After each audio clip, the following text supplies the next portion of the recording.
شعبان کا مبارک مہینہ ہے۔ میرے نبی پاک صلی اللہ تعالی علیہ وسلم جب رجب کا پچھلا مہینہ جو گزر گیا نا، یہ جب آتا تھا تو آپ کہتے تھے اللہم بارک لنا فی رجب و شعبان، یا اللہ ہمارے رجب اور شعبان میں برکت دے، وبلغنا رمضان، اور یا اللہ آگے رمضان آ رہا ہے، یا اللہ ہمیں اس تک پہنچا دے۔ اور آپ شعبان میں سب سے زیادہ روزے رکھتے تھے، کبھی کبھی پورا مہینہ شعبان کے روزے آپ رکھتے تھے۔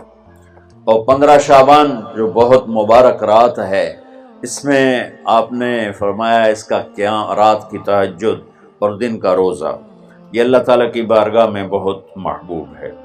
رات کو اللہ سے مانگو تو دعائیں قبول ہیں، اور اس رات میں بھی اللہ تعالیٰ فرماتا ہے، میرے نبی نے فرمایا کہ میں سب کی بخشش کرتا ہوں جو اٹھے ہوتے ہیں، رو رہے ہوتے ہیں، 5 آدمیوں کے سوا، 5 انگلیاں۔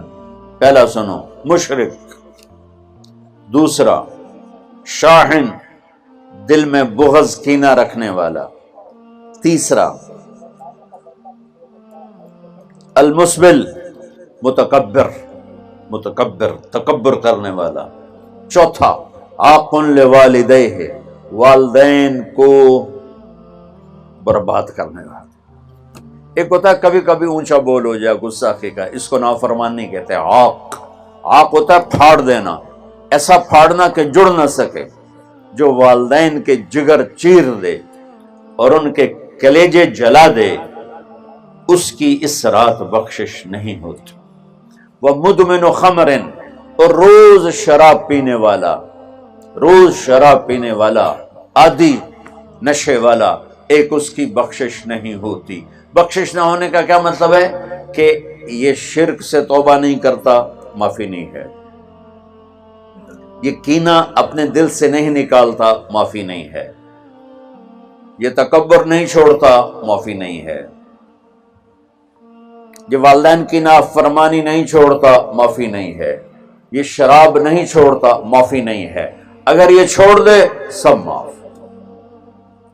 ادھر یہ توبہ کرتا ہے، ادھر اللہ سارے گناہوں کو دھو کے پاک کر دیتا۔ اور اللہ کی رحمت اتنی طاقتور ہے کہ میرا رب فرماتا ہے، یہ تو میں نے 5 غلطیاں بتائی ہیں، لیکن میرا رب فرماتا ہے میرا بندہ، میں تجھے عمر بھی دیتا ہوں، طاقت بھی دیتا ہوں، تو اتنے گناہ کر کے زمین فیصل آباد کی سے اٹھا کر آسمان کی چھت کو لگا دے، سوری دنیا گناہ گار ہو جائے نا تو آسمان کیا چاند تک بھی گناہ نہیں جا سکتا۔ اور میرا اللہ کہہ رہا ہے ایک مرد عورت اتنے گناہ کرے کہ آسمان کی چھت کو لگا دے، پھر صرف ایک دفعہ مجھے کہے یا اللہ معاف کر، تو میں سارے ہی معاف کر دوں۔ تو بھائیو، یہ رات بھی معافی مانگنے کی ہے۔ اور اگر رمضان کا مہینہ تو پورا معافی کا مہینہ ہے کہ دوزخ کے دروازے بند ہو جاتے ہیں، جنت کے دروازے کھول دیے جاتے ہیں، شیطان قید، آپ دیکھتے نہیں نمازی کیوں بڑھ جاتے ہیں رمضان شریف میں؟ کہ وہ نامراد قید ہو جاتے، تو کسی کو زنجیروں میں باندھو وہ چل تو نہیں سکتا، چھوڑ دو زنجیریں تو چل پڑے گا۔ تو اللہ تعالی ہم سب کی حفاظت فرمائے، کوئی دعویٰ نہ کرے، لیکن جو تھوڑا سا غفلت میں ہوتا ہے تو ایمان کمزور ہوتا ہے، انہوں تو شیطان بن کے جانے نہیں دیتے۔ جمعے جاواں گے، جمعے کئی جمعہ بھی نہیں پڑھتے، عید تے جاواں گے، کوئی عید بھی نہیں پڑھتا۔ یہیں یہ ایک نگینہ سینما کے مالک نے بیان کروایا تھا، اور اس نے بعد میں اس سینما کو گرا دیا، آج کل وہ کینیڈا میں ہوتا ہے۔ تو وہ سینمے کا جو تھا نا مینیجر، وہ میرے پاس آیا، کہا مولانا آج میں پہلی نماز پڑھی ہے۔ وہاں ہم نے مغرب کی نماز پڑھی، اس کے بعد بیان ہوا، بیان کے بعد وہ اتنا ہنگامہ ہوا کہ رش بہت تھا، تو وہاں نماز پڑھی نہیں جا سکی۔ ہم نے کہنے لگا، میں چل رہا تھا میرے ساتھ ساتھ، مولانا آج میں پہلی نماز پڑھی۔ میں نے کہا کیا مطلب؟ کہا جی یہی کہ آج زندگی دی پہلی نماز پڑھی، ہوگا راؤنڈ اباؤٹ 40-45 سال کا۔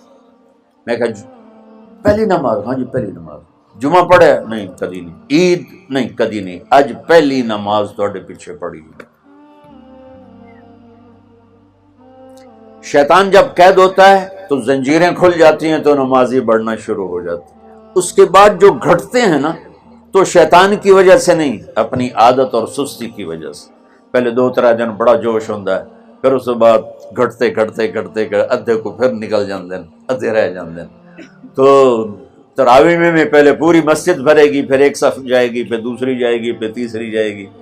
تو بھائیو یہ رمضان آ رہا ہے، دیکھو میں ہاتھ جوڑتا ہوں، نماز 5 وقت سارا سال فرض ہے، لیکن روزے کی برکت سے کیا ہوتا ہے، شیطان قید ہو جاتا ہے، تو وہ سارے بھاگے آ رہے ہوتے ہیں۔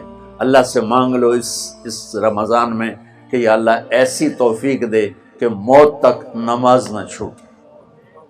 رمضان میں بہت سے لوگ رشوت لینا چھوڑ دیتے ہیں کہ نہیں جی ہن رمضان شریف آ گیا، رمضان شریف بھی تو آیا ہے، لیکن اصل میں شیطان قید ہوا ہے، تو اب کہہ رہا نہیں ہن رشوت نہیں لینی، مہینے بعد لواں گے۔ ڈنڈی مارنے والا کہتا ہے نہیں صحیح تولنا ہے، پھر رمضان تو بعد کٹھی کسر کر لواں گے۔ وہ کیا وجہ ہے پیچھے؟ ایک تو رمضان کی برکات ہیں، اور ایک شیطان کا قید ہونا ہے، اور ایک جنت کے دروازوں کا کھل جانا، دوزخ کے دروازوں کا بند ہونا، اللہ کے عرش کا پہلے آسمان پہ مستقل ڈیرا ڈال دینا، اور پھر اعلان کرنا ہے کوئی بخشش آنے والا ہے، کوئی معافی مانگنے والا ہے، کوئی توبہ کرنے والا ہے، کوئی جنت مانگنے والا ہے، کوئی دنیا مانگنے والا، آؤ مانگو۔ اور ایک فرشتہ اعلان کرتا ہے اے بھلائی کے چاہنے والے شاباش آگے بڑھا، اور دوسرا فرشتہ اعلان کرتا ہے اے برائی کے کرنے والے بس کر اور واپس آ جا، بس کر اور واپس آ جا۔ رمضان کا مطلب ہے جل جانا، رمضان کے لفظ کا مطلب ہے جل جانا۔ جلنے کا مطلب کیوں ہے اس میں کہ رمضان میں اللہ سارے گناہوں سے اپنے بندوں کو پاک کر دیتا ہے، اور ان کے گناہوں کو جلا دیتا ہے، جس سے وہ پاک ہو کر جیسے سونا آگ میں جل کے خالص ہو کے باہر آتا ہے، روزہ رکھنے والا بھوک کی آگ میں جل کے خالص ہو کے باہر آ جاتا ہے، اللہ اس کے سارے گناہ معاف فرماتا ہے۔ تو میرے عزیز و رمضان شریف آ رہا ہے، اپنے دل کو کینت سے صاف کرو، بغض سے صاف کرو، نفرت سے صاف کرو، کسی سے لڑے ہوئے ہو اللہ کے واسطے صلح کر لو، یہ لڑنے کی جگہ نہیں ہے، محبت کر کے جاؤ تو اللہ بڑے اونچے عالی درجات نصیب فرمائے گا۔